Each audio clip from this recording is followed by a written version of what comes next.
Hello दोस्तों, स्वागत है आप सभी का आपकी अपनी क्लासेस राहुल सर क्लासेस में। दोस्तों मैंने आपको एक वीडियो प्रोवाइड कराई थी,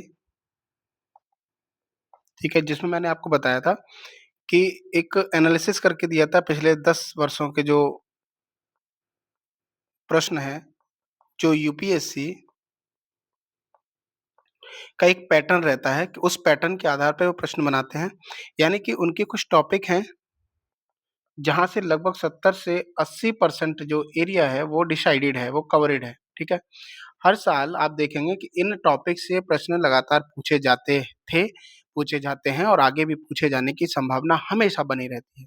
ये टॉपिक इतने ज़रूरी होते हैं कि बिना इनको पढ़े, बिना इनको अच्छे समझे आप जो यूपीएससी का जो प्रीलिम है, उसको क्वालीफाई करना आसान नहीं होता आपके लिए, ठीक है? तो उसी क्रम में प्रयास को आगे बढ़ाते हुए हम अ, जैसा कि मैंने आपसे प्रॉमिस किया था कि मेरी तरफ से ये पूरी कोशिश रहेगी कि आपके यूपीएससी के इस साल एग्ज़ाम में कम से कम 20 से 25 या 30 या ये हो सकता है 40 तक भी प्रश्न मैं आपके बढ़ाने की कोशिश कर रहा हूँ, ठीक है? ये कोशिश तभी हो पाएगी पूरी जब आप सहयोग करेंगे, साथ देंगे, है ना? पढ़ेंगे कुल मिलाकर के। तो हम लोग एक जो पैरामीटर है हमारा कि हम किस तरीके से डिसाइड करते हैं कि कौन से टॉपिक हमारे लिए ज़रूरी हैं, क्या हमको पढ़ना चाहिए, किस तरीके से हमको पढ़ना चाहिए, यूपीएससी का जो एक पैटर्न है उसको कैसे हम फ़ॉलो कर सकते हैं। तो उसी क्रम में अगर आप देखें, तो मैं यहाँ पे आपके लिए एक सीरीज़ लेके आया हूँ, जिसमें हम आज का जो पहला जो हमारा टॉपिक रहेगा वो प्राचीन भारत का रहेगा, जिसमें हम यूपीएससी में अब तक जो पूछे गए जो ईयर वाइज़ क्वेश्चन पैटर्न है, उसको समझेंगे, ठीक है? कोशिश करेंगे जहाँ ज़रूरत रहेगी व्याख्या की वहाँ व्याख्या भी करेंगे, ठीक है? जितना हो सकेगा हम जितना रिलेवेंट रहेगा उतना कोशिश हम पूरी करेंगे, ठीक है? तो उसी क्रम में अगर आप देखें तो सबसे पहले यहाँ जो क्वेश्चन दिया गया है वो हिंद की जनता के संदर्भ में हिंदू शब्द का प्रथम बार प्रयोग किया गया था। अब किसके द्वारा किया गया था? तो यहाँ ऑप्शन दिए हैं यूनानियों ने, चीनियों ने, रोमवासियों ने, अरबों ने।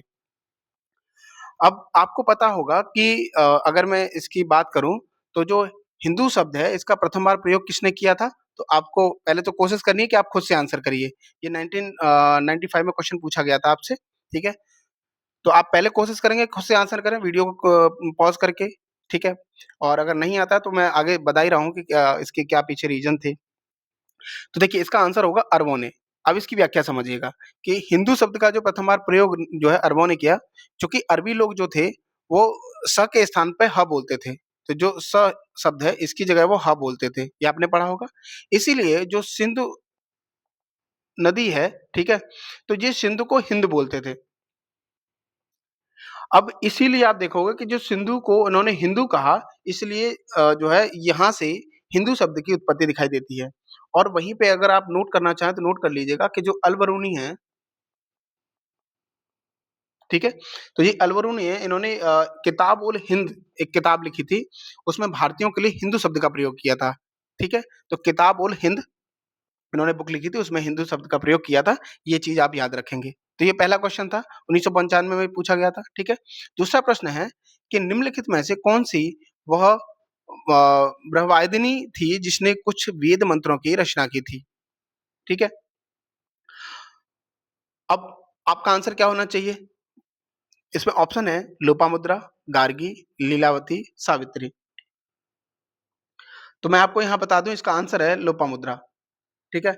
लोपामुद्रा, घोषा, सिक्ता, विश्ववारा, अपाला और एक नाम आता है निवावरी, है ना? हाँ, निवावरी। जो विदुषी स्त्रियों ने वेद मंत्रों यानी कि वैदिक जो ऋचाएँ हैं, उनकी रचना की थी। तो ये उसमें से आपको एक नाम मिल रहा है लोपामुद्रा, ठीक है? तो 5 नाम आते हैं, कौन-कौन से हैं? अभी मैंने आपको बताया लोपामुद्रा, घोषा, सिक्ता, विश्ववारा, अपाला और एक और नाम आता है छठवां जो कि निवावरी, ठीक है? तो ये कुछ नाम थे जिन्होंने जो है वेद मंत्रों की रचना की है।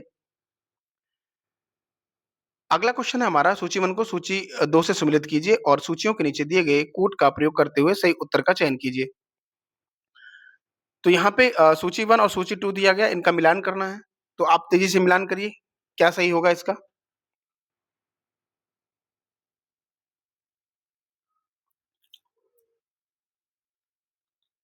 तो इसका आंसर होगा डी, ठीक है? मिलान करिए, तो देखो विक्रम संवत 248 सॉरी 58 विक्रम संवत कितना है? 200 सॉरी 58 ठीक है? 1 सेकंड मैं कन्फ्यूज़ हो गया था थोड़ा-सा, माफ़ करिएगा। हाँ, विक्रम संवत क्या है? तो 58 ईसा पूर्व और शक संवत ये तो सबको पता होगा 78 ईसवी, ठीक है? और गुप्त संवत्सर ये कब है? तो 320 ईसवी, ठीक है? और कल संवत्सर ये आपको पता होगा 3102 ईसा पूर्व, ठीक है? कुछ ये मिलान इसका होगा। तो हमारा आंसर क्या हो जाएगा? डी आंसर हो जाएगा। 4, 3, 2, 1 ठीक है? अगला क्वेश्चन है हमारा गुप्त काल में गुप्त काल में लिखित संस्कृत नाटकों में स्त्री और शूद्र बोलते थे। कौन-सी भाषा बोलते थे ये? संस्कृत बोलते थे, प्राकृत बोलते थे, पाली बोलते थे और शौरसेनी बोलते थे। अगर आप थोड़ा-सा लॉजिक लगाएँगे ना तो आपको पता होगा कि ज़्यादातर जो शूद्र वगैरह थे, जो स्त्री वगैरह थी, तो ये वहाँ की जो स्थानीय भाषाओं को ही प्रयोग करते थे। तो ये प्राकृतिक भाषा का यानी कि प्राकृत भाषा का प्रयोग करते थे ये, ठीक है? अब इसका व्याख्या देखें तो गुप्तकालीन जो नाटकों में निम्नलिखित जो है ख़ास करके जो सामाजिक स्तर के लोग, शूद्र या स्त्रियाँ जो है प्राकृत या उच्च सामाजिक स्तर के लोग संस्कृत बोलते थे। आप इस कहानी को समझिए कि जो उच्च वर्ग के लोग थे, वो संस्कृत का प्रयोग करते थे और जो निम्न वर्गीय लोग थे, जिसमें शूद्र या स्त्री भी शामिल थी, वो प्राकृत शब्द का प्रयोग भाषा का प्रयोग करते थे, ठीक है? अगला क्वेश्चन है, अशोक का शिलालेखों में सामान्यतः जिस नाम से उल्लेख हुआ है, वो है। तो सबसे ज़्यादा जो उल्लेख मिलता है, वो अशोक के नाम का क्या मिलता है? तो प्रियदर्शी नाम मिलता है, ठीक है? अब अशोक को तो आप अच्छे से तैयार कर लीजिएगा क्योंकि अशोक के बारे में आपको हर साल प्रश्न देखने को मिल जाएगा, ठीक है?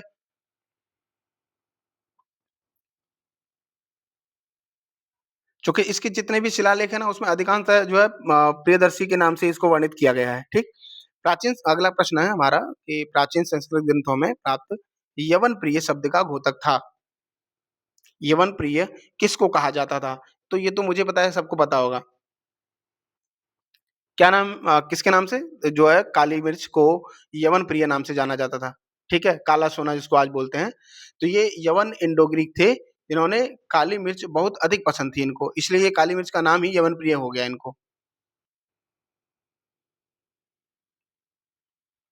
ठीक है? चलिए, अगला क्वेश्चन है, अणुव्रत सिद्धांत का प्रतिपादन किया था, किसने किया था अणुव्रत का? आंसर करिए कमेंट में तेज़ी से। क्या आंसर होना चाहिए इसका? इसका आंसर है लोकायत शाखा ने। सॉरी माफ़ करिएगा, लोकायत नहीं होगा। जैन धर्म अणुव्रत का जो आपको वर्णन मिलता है, वो मिलता है जैन धर्म में। मैं भूल गया था। देखिए यही कन्फ्यूज़न होता है, वहाँ भी यूपीएससी में आपको इसी तरीके से कन्फ्यूज़न होगा, ठीक है? तो जो अणुव्रत सिद्धांत है, इसका प्रतिपादन जैन धर्म ने किया था, ठीक है? जो जैन धर्म में जो 5 जो व्रत थे, महाव्रत जिनको बोला जाता था, जैसे अहिंसा था, सत्य अस्तेय, अपरिग्रह, ब्रह्मचर्य, तो इसके पालन का विधान है ये, ठीक? और जैसे इनका जो है भिक्षुओं के द्वारा कठोरता के साथ पालन किया जाता था। गृहस्थ जीवन व्यतीत करने वाले जो जैनी थे ना, उनके लिए ये 5 नियम अनिवार्य थे, ठीक है? और इसीलिए शायद इसको अणुव्रत भी कहा जाता था, ठीक है? अगला क्वेश्चन हमारा, दर्शन की मीमांसा प्रणाली के अनुसार मुक्ति निम्नलिखित में से किन साधनों से संभव है? आंसर करिए, क्या आंसर होगा आपके हिसाब से?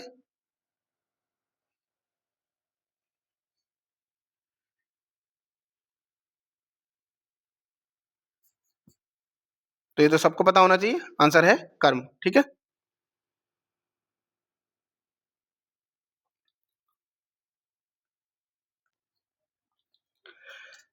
तो मीमांसा को अगर आप समझें, देखिए मैं अगर ज़्यादा डिस्क्राइब करूँगा तो फिर वही दिक्कत आएगी आपको कि फिर इतना लंबा वीडियो आप लोग देखते नहीं हैं, है ना? तो समस्या क बढ़ जाती है आप लोग के लिए। तो फिर भी मैं थोड़ा-सा शॉर्टकट में बताऊँगा कि जो मीमांसा है,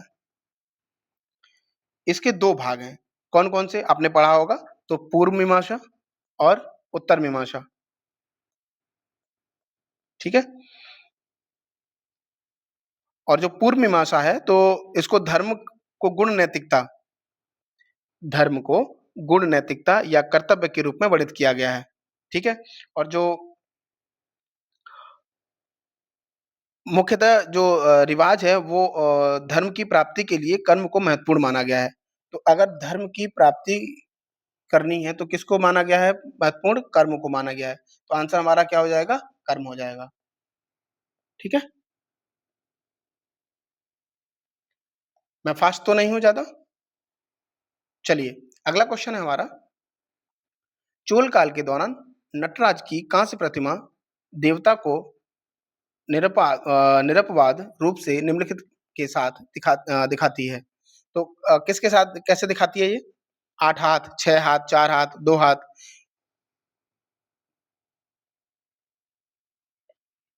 तो नटराज की प्रतिमा आप देखेंगे मेरे जो वीडियो जो आर्ट एंड कल्चर वाला है उसपे थीम पे अगर आप देखेंगे तो नटराज नटराज की मूर्ति आपको दिखाई देगी, ठीक है? ये नटराज की मूर्ति आपसे कई बार पूछी जा चुकी है। तो उसमें देखेंगे आप तो आपको 4 हाथ दिखाई दे रहे होंगे वहाँ, ठीक है? और ये सब आपको एनसीईआरटी में ही मिल जाएगा। तो आप कहते हैं ना कि एनसीईआरटी पढ़ना ज़रूरी है कि नहीं? तो ये सब आपको एनसीईआरटी में फैक्ट मिल जाएँगे, ठीक है? नेक्स्ट क्वेश्चन है हमारा, प्राचीन भारत के विश्वोत्पत्ति विषयक धारकों के अनुसार 4 युगों के चक्र का क्रम इस प्रकार है। तो क्रम बताना है आपको, क्या क्रम है?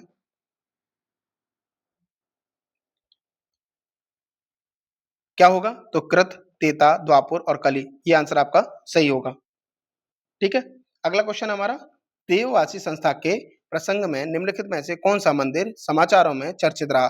ठीक है, उस समय चर्चा में रहा होगा, तो इसलिए पूछा गया होगा। तो इसीलिए जितने भी चर्चित जो मंदिर हैं, ठीक है? स्थापत्य कला या नृत्य कला या मूर्ति कला जो भी चर्चा में आ गई है, वो आपके लिए महत्वपूर्ण हो जाती है, ठीक है? तो देवासी संस्था के प्रसंग में कौन-सा मंदिर समाचारों में चर्चित रहा? तो उस समय जो पूछा गया था, ठीक है? तो इसका आंसर क्या होगा? तो जो पुरी का जगन्नाथ कहीं मंदिर है इसमें? हाँ, जगन्नाथ पुरी मंदिर, ये आंसर इसका हो जाएगा, ठीक है? चलिए नेक्स्ट क्वेश्चन देखें। क्वेश्चन है, आरंभिक वैदिक साहित्य में सर्वाधिक वर्णित नदी कौन-सी है? इतने आसान प्रश्न अब नहीं पूछे जाते हैं, ठीक है? उस समय इतने आसान पूछ लिए जाते थे। तो सबसे ज़्यादा जो सर्वाधिक वर्णित कौन-सी नदी है? तो आपको पता होगा कौन-सी नदी है? सिंधु, सतुद्री, सरस्वती, गंगा। तो आंसर क्या होगा? सिंधु, ठीक है? ये तो पहली थी ऋग्वेद में और दूसरी कौन-सी थी? मान लीजिए आपसे पूछ लिया जाए तो सेकंड वाली, तो आपको आंसर हो जाएगा सरस्वती सेकंड नंबर पे, जो सबसे ज़्यादा ऋग्वेद में वर्णित है, ठीक है? और वहीं पे अगर आप पूछें तो गंगा का जो है उल्लेख केवल एक बार है और यमुना का उल्लेख कितनी बार है? आप लोग तेज़ी से आंसर करिएगा, ठीक है? 3 बार, ठीक है? चलिए नेक्स्ट क्वेश्चन की तरफ बढ़ते हैं। अगला क्वेश्चन है हमारा, निम्नलिखित में से कौन-सा आरंभिक जैन साहित्य का भाग नहीं है? ठीक है? इसलिए मैंने कहा था आपसे कि धर्म से प्रश्न लगातार पूछे जाते रहे हैं और पूछे जाते रहेंगे आगे। तो कौन-सा आरंभिक साहित्य का भाग नहीं है? आंसर करिए तेज़ी से। थेरी गाथा, आचार आचार्य सूत्र और सूत्रकतांक और बृहत कल्प सूत्र। कौन-सा आंसर है? आंसर होगा इसका थेरी गाथा, ठीक है? थेरी गाथा बौद्ध साहित्य का भाग है, जैन साहित्य का नहीं है ये, ठीक? थेरी गाथा। जबकि आचारांग सूत्र सूत्रकतांक और बृहत कल्प सूत्र ये सब जैन की जो है, ये तीनों ही जैन संबंधित हैं ये, ठीक है? चलिए अगला क्वेश्चन है, निम्न में से तथ्य बौद्ध धर्म और जैन धर्म दोनों में समान रूप से विद्यमान थे। दोनों में समान रूप से विद्यमान थे। तो कौन-कौन से हैं?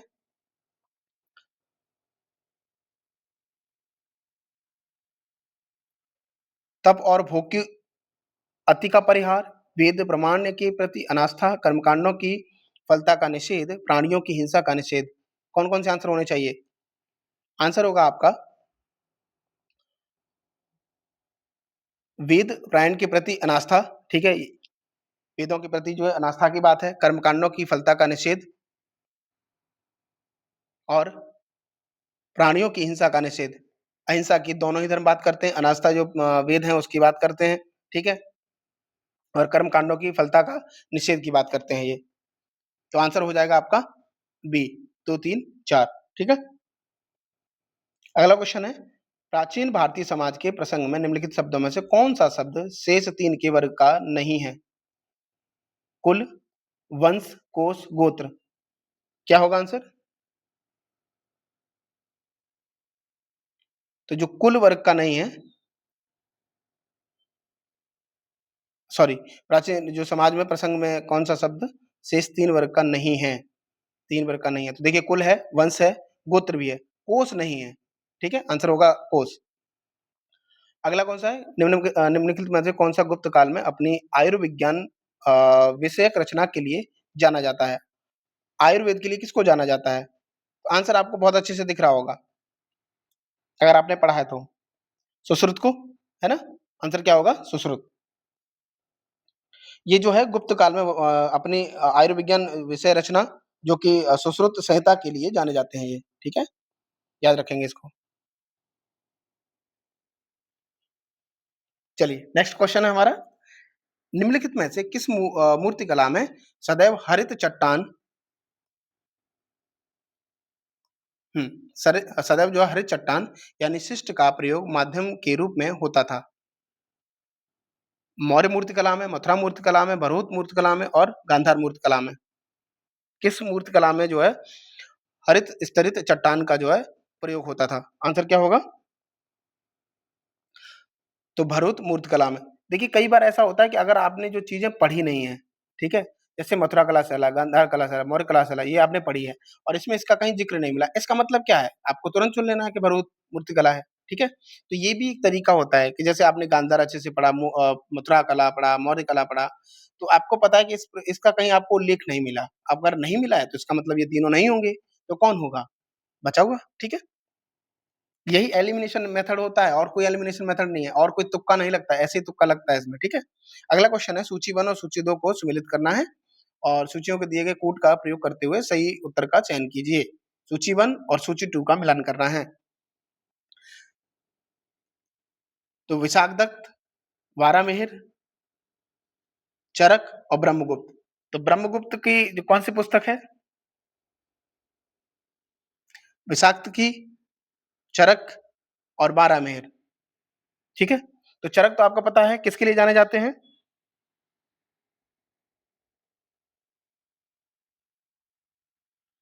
तो चरक जाने जाते हैं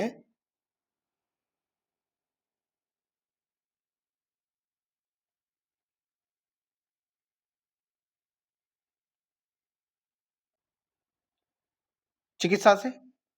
विशाख दत्त जो जाने जाते हैं वो नाटक के लिए, इनकी एक मुद्राक्षर जो बुक है, नाटक है, ठीक है? और तो चरक हो जाएँगे चिकित्सक यानी कि सी का पहला, सी का पहला यहाँ भी है और यहाँ भी है। ए का दूसरा यहाँ नहीं है, इसका मतलब आंसर हमारा सी हो जाएगा। तो देखिए, विशाख दत्त किससे हो जाएँगे? नाटक से, चरक हो जाएँगे चिकित्सा से, बारहमिहिर हो जाएँगे खगोल विज्ञान से और ब्रह्मगुप्त गणित गणित से हो जाएँगे, ठीक है? तो आंसर हो जाएगा सी हमारा। अगला क्वेश्चन है, प्राचीन भारत के निम्नलिखित ग्रंथों में से किसमें पति द्वारा परित्यक्त पत्नी के लिए विवाह विच्छेद की अनुमति दी गई है? किसके लिए दी गई है? क्या आंसर होगा?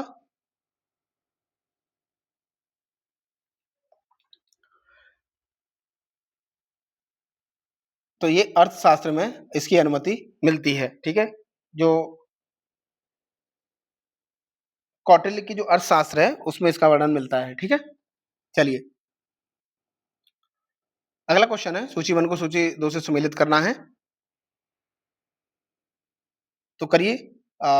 गुप्त, चंदेल, चालुक्य और पल्लव, ये सूची 1 से सूची 2 को मिलाना है। गुप्त से किससे संबंधित थे? तो गुप्त जो है, कहीं देवगढ़ होगा इसमें? गुप्त, देवगढ़, यानी कि ए का चौथा हो जाएगा। ए का 4 इसमें है। ठीक है, बाकी इन दोनों को क्लोज़ कर दीजिए। उसके बाद अगर आप देखें तो चंदेल जो है वो खजुराहो, चंदेल खजुराहो से संबंधित है, ठीक है? तो चंदेल, खजुराहो, तो बी का तीसरा हो जाएगा, बी का तीसरा, तो इसका मतलब ये कैंसल हो जाएगा, इसका मतलब ए सही हो जाएगा। अब बाकी बचा हुआ देख लीजिए तो, चालुक्य जो है, बादामी और पल्लव, पनमलय, ठीक है? ये सूची संबंधित हो जाएगा, तो गुप्त जो है देवगढ़ हो जाएगा और जो है चंदेल जो है अ, खजुराहो, चालुक्य जो है देवगढ़, सॉरी, चालुक्य जो हो जाएँगे संबंधित, वो किससे हो जाएँगे? कहाँ गए चालुक्य, और ये बादामी, उसके बाद जो है चालुक्य जो बादामी की गुफाएँ हैं, ठीक है? उसके बाद जो पल्लव हैं वो पनवेल से। अगला क्वेश्चन है हमारा 21वां, निम्नलिखित वक्तव्यों में कौन-सा एक वक्तव्य अशोक के प्रस्तर स्तंभों के बारे में गलत है? देखिए जहाँ नहीं, गलत, इन शब्द को तुरंत ही अंडरलाइन करिए, सर्कल कर लीजिए इनको, जिससे कि आपको गलती होने के चांसेस खत्म हो जाएँगे इसके, ठीक है? अब गलत पूछ रहा है इसमें, तो बताना है कौन-सा आंसर होगा? तो इन पर बढ़िया पॉलिश है, सही है ये। ये अखंड मतलब खंडित नहीं है, ठीक है, ये सही है, अखंड है ये, एक ही स्तंभ से बने हुए हैं। स्तंभों स्तंभों का शाफ्ट शुंडाकार है, ये भी सही है, ये स्थापत्य संरचना के भाग हैं। यही आपका गलत है, ठीक है? तो जो अशोक के पाषाण स्तंभ के बारे में बात करें, तो प्रचार के लिए निर्मित किए गए थे ये, जो कि स्थापत्य के भाग नहीं है ये, ठीक है? अगला क्वेश्चन हमारा, प्राचीन भारत में निम्नलिखित में से कौन-सी एक लिपि दाईं से बाईं ओर लिखी जाती थी? यानी दाईं से बाईं ओर लिखी जाती थी, इसकी बात हो रही है। तो कौन-सी लिपि थी? ये तो बहुत अच्छे से पता होगा आपको। जो खरोष्टी लिपि है ये दाएँ से बाएँ लिखी जाती थी, ठीक है? नचिकेता और यम के बीच सुप्रसिद्ध संवाद उल्लिखित है। कौन-सा संवाद है?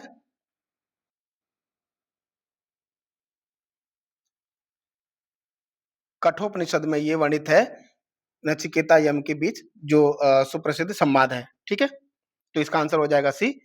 अगला क्वेश्चन है, मिलिंद पन्नू राजा मिलिंद और किस बौद्ध भिक्षु के मध्य संवाद के रूप में मिलता है? तो जो मिलिंद पन्नू है वो कौन से बौद्ध भिक्षु थे, उनसे ही जो है संवाद के रूप में बात हो रही है, दोनों में ही बात होती है। क्या आंसर है इसका? बहुत ईज़ी है ये क्वेश्चन। तो जो नागसेन है, वो मिलिंद पन्नू से मिलते हैं और ये संवाद होता है उन दोनों में, ठीक है?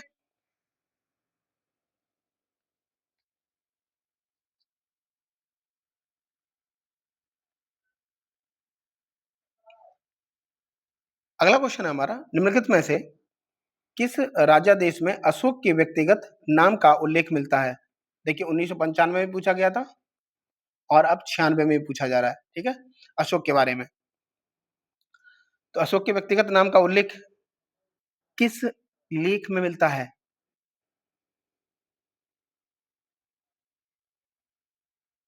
तो जो मास्की और गुर्जरा का नाम सुना होगा आपने, वहाँ पे जो है इनका नाम अशोक मिलता है, ठीक है? आगे देखें, अगला क्वेश्चन है, तो निम्नलिखित मानचित्र में भारत में पाए जाने वाले 16 महाजनपदों में से 4 दर्शाए गए हैं, क्रमशः ए-बी-सी-डी द्वारा अंकित स्थल कौन-कौन से हैं? तो ए-बी-सी-डी ये स्थल बताने हैं आपको कौन-कौन से हैं, क्रम बताना है इसका।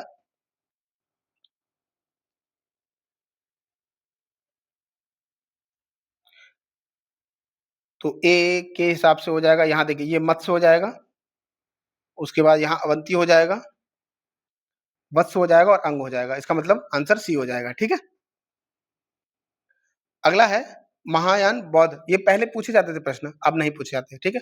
महायान बौद्ध धर्म में बोधिसत्व अवलोकतेश्वर को और किन अन्य नाम से जानते हैं? कई बार नाम आपने पढ़ा होगा, ठीक है?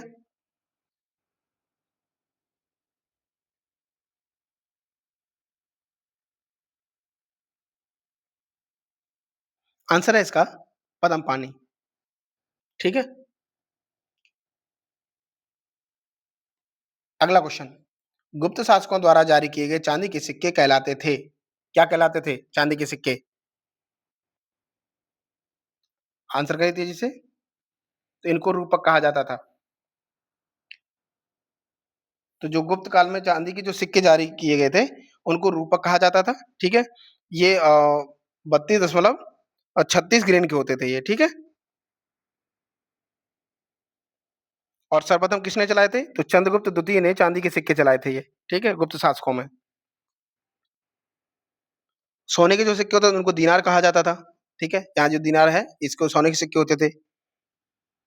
और जो कारसापर थे वो चांदी और तांबे के होते थे, ठीक है?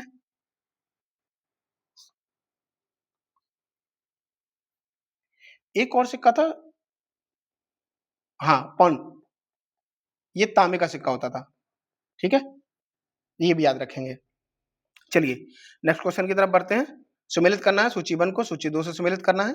सुमेलित करिए।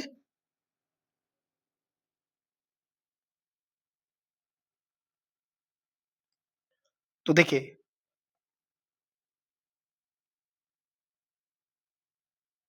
12 बृहस्पति संहिता, ठीक है?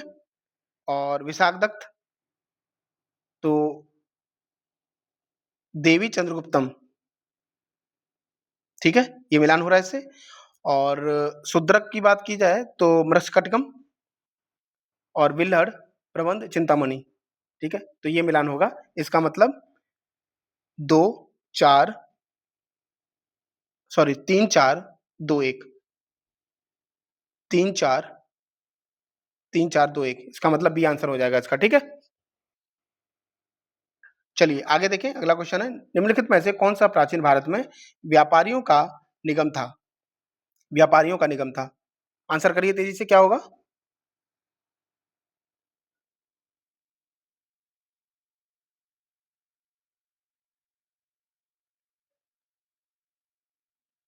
मणिग्राम, आंसर होगा मणिग्राम, ठीक है?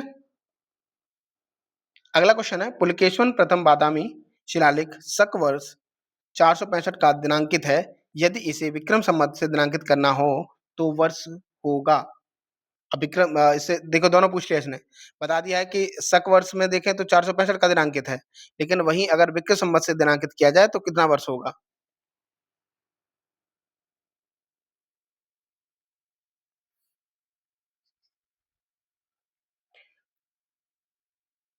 तो देखिए, 465, ठीक है? तो प्लस करेंगे 78 और प्लस करेंगे 58, ये दोनों सम्मत हो गए। अब आप जोड़ लीजिएगा।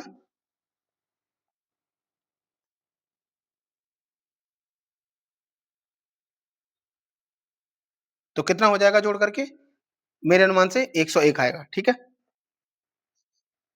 जिसमें देखेंगे जो विक्रम संवत से जो पुलकेशन जो प्रथम का जो बादामी अभिलेख बदलना चाहते हैं, तो ये आपको करना होगा, जिसमें शक संवत 78 होगा, ठीक है?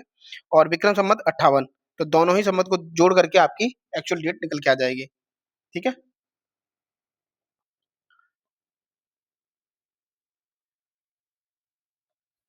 नेक्स्ट क्वेश्चन, यूनानी, कुषाण एवं शक में से कई ने हिंदू धर्म के स्थान पर बौद्ध को अपनाया। क्या कारण था? आंसर करिए। बौद्ध धर्म का उस समय प्रभुत्व था।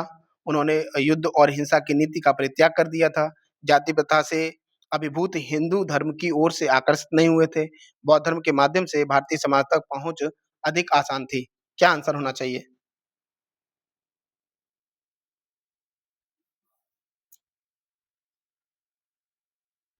तो ये जाति प्रथा का काफी इसमें देखने को मिलता है। तो जाति प्रथा से अभिभूत हिंदू धर्म की ओर से भी आकर्षित नहीं हुए थे, इसलिए वो बौद्ध धर्म की ओर चले गए, ठीक है? अगला क्वेश्चन है, अशोक के जो प्रमुख शिलालेख संगम राज्य के विषय में हम बताते हैं उनमें सम्मिलित है। पहला और 10वां शिलालेख, पहला और 11वां शिलालेख, दूसरा और 13वां शिलालेख, दूसरा और 14वां शिलालेख। कौन सा है जिसमें हम प्रमुख शिलालेख जो है संगम राज्य के विषय में बताते हैं? किसमें वर्णन है संगम राज्य के बारे में? आंसर करिए।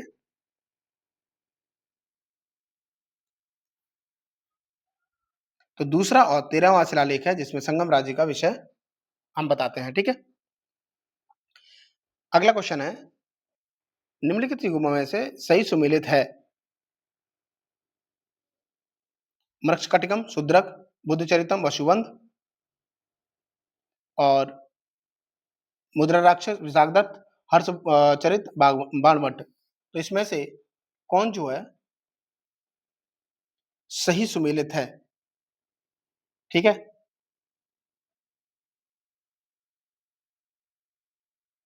कौन-कौन सा सही सुमेलित है बताइए?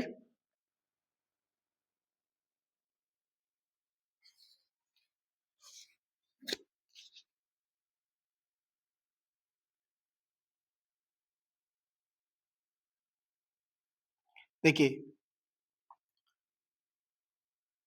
जो आपकी मृच्छकटिकम है, इसके रचयिता कौन है? तो शूद्रक हैं, सही है। ठीक है? और जो बुद्धचरित ये किसकी है?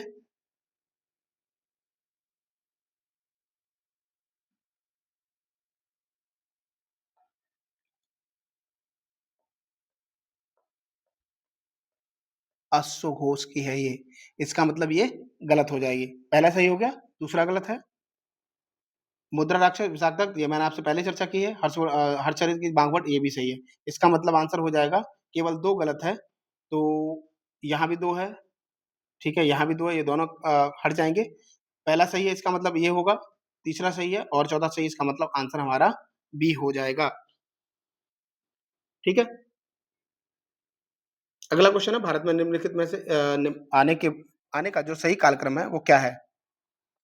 सबसे पहले जो क्रम है वो बताना है आपको कि सोने के सिक्के आए थे, लोहे का हल आया था या आहत मुद्रा चांदी के सिक्के आए थे, नगद संस्कृति आई थी। इसमें सबसे पहले क्या आया था? एक क्रम बताना है कि उसके अनुसार आगे-आगे कौन-सी चीज़ें आती गईं। तो आपको पता है कि जो नगद संस्कृति है सबसे पहले ये आपको हड़प्पा में देखने को मिलेगी। ठीक है? तो सबसे पहले क्या आ जाएगा? 4 तो यहाँ भी नहीं। ठीक है? अब हमारे पास 2 ऑप्शन बचे हैं। उसके बाद क्या आएगा? तो उसमें आपने देखा होगा कि लोहे का हल मिला। ठीक है? तो इसका सेकंड नंबर पे लोहे का हल, तो दोनों में ही है। चलिए अभी भी क्रॉस नहीं हुआ। आगे देखते हैं। तो जो पंचमार्क जो सिक्के थे, जो आहत सिक्के थे, चांदी के सिक्के, तो सबसे पहले चांदी सोने के बाद में चले हैं। तो दूसरे नंबर पे इसका आंसर हो जाएगा डी। ठीक है? उसके बाद सोने के सिक्के। ठीक है? तो आंसर हो जाएगा इसका डी। चलिए नेक्स्ट क्वेश्चन की तरफ बढ़ें।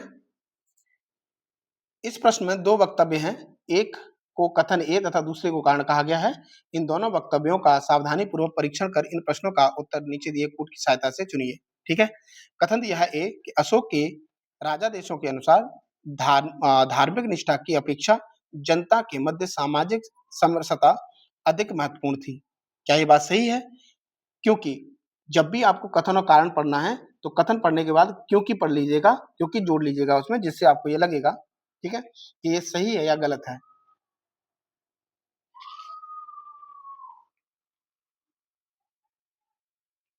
ठीक है? 1 सेकंड। सॉरी। महत्वपूर्ण थी क्योंकि उसने धर्म संवर्धन के स्थान पर समदृष्टि के विचारों का प्रसार किया। क्या ये बात सही है? क्या कथन सही है? क्या कारण इसकी व्याख्या कर रहा है? तो आइए देखते हैं। आपके अनुसार आंसर क्या होना चाहिए?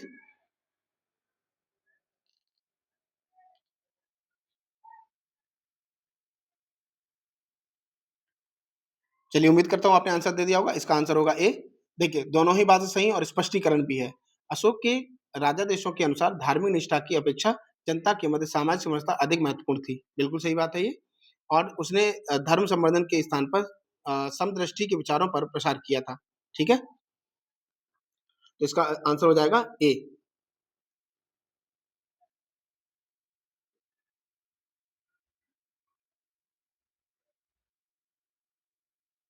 अगर आप इस प्रश्न को अगर देखना चाहें तो जो क्लास 6 की एनसीईआरटी है, उसके चैप्टर नंबर 8 में आप देखेंगे तो ये आपको मिल जाएगा, ठीक है? हाँ, अगला क्वेश्चन है हमारा,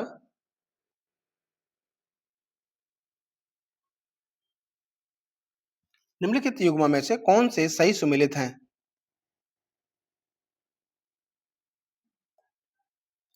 लोथल, प्राचीन गोदी क्षेत्र, सारनाथ, बुद्ध का प्रथम धर्मोपदेश, राजगीर, अशोक का सिंह स्तंभ और नालंदा बौद्ध अधिगम का महान पीठ।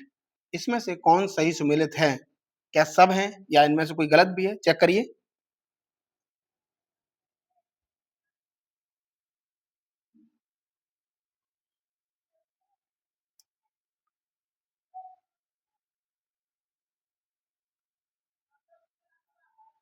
देखिए, लोथल प्राचीन गोदी क्षेत्र है, बिल्कुल सही आंसर है।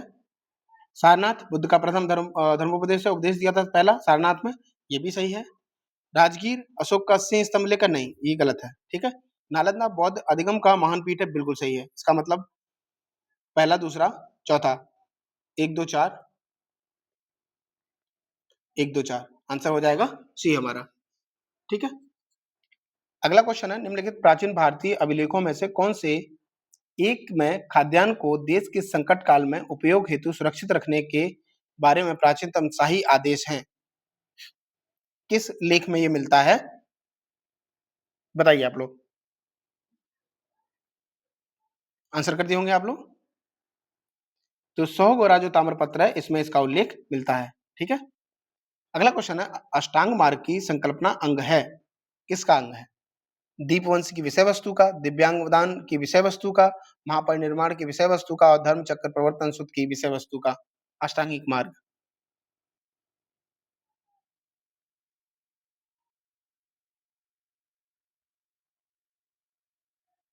आंसर होगा धर्म चक्र प्रवर्तन सूत्र की विषय वस्तु का, ठीक है।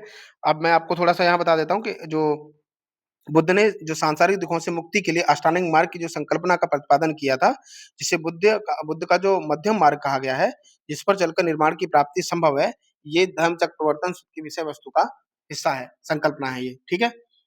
अगला क्वेश्चन है हमारा 40वां, दिया गया मानचित्र संबंधित है, ये जो मानचित्र दिया है ये किससे संबंधित है?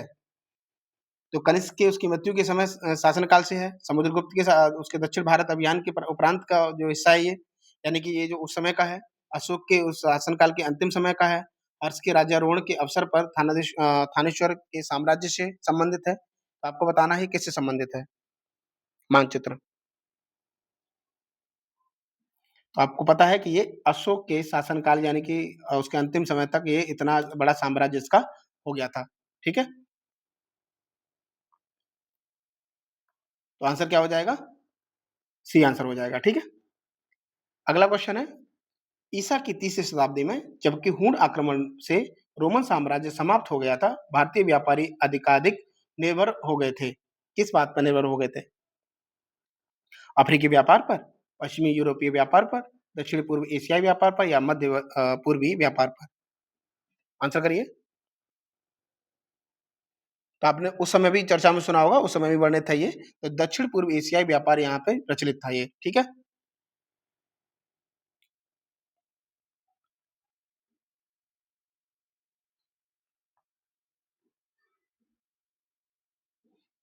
चलिए अगला क्वेश्चन देखिए, तो निम्नलिखित व्यक्ति भारत में किसी न किसी समय आए। फायान, इसिंग, मेगास्थनीज, भीमसांग, इनके आगमन का सही कालक्रम बताना है, ठीक है।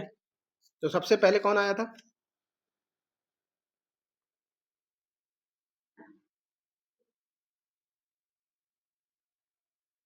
अब मैं आपको थोड़ा सा बता देता हूँ यहाँ पे कि